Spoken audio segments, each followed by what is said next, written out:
Sorry, go ahead. Fine. Thank you very much. I appreciate the opportunity to share some personal experiences regarding the rural reserves management that have already been absorbed by the current plan.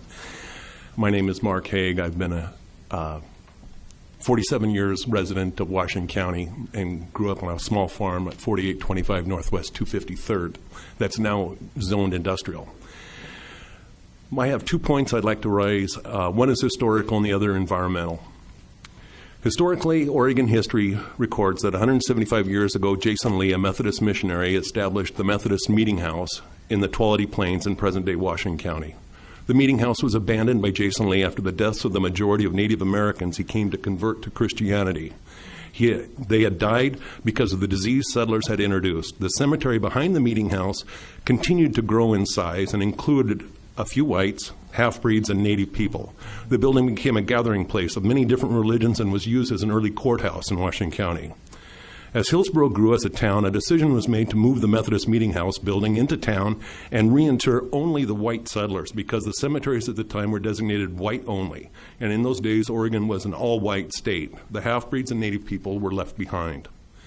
In 2006, Investigation Northwest performed an archaeological survey with ground-penetrating radar that was used to make sure that Genentech would not be built over ancient graves. The technicians scanned a small area 200 yards from where the gravesite had been preserved as sacred for 3 generations of Washington County farmers. I would find it most unfortunate if this valuable piece of Oregon history is callously paved over and forgotten. Joe Meek, the first marshal of the Oregon Territory, had 5 of his children buried there after they succumbed to disease, accidents, or died in infancy.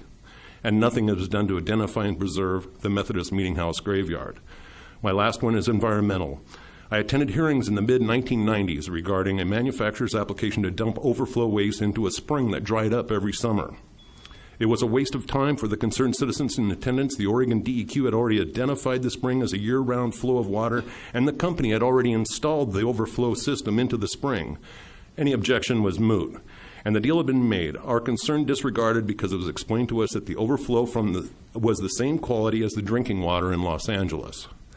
Neighbors have been silenced by gag orders regarding toxic waste that has begun to poison the once fertile farmland, and nothing has been done to correct. Thank you.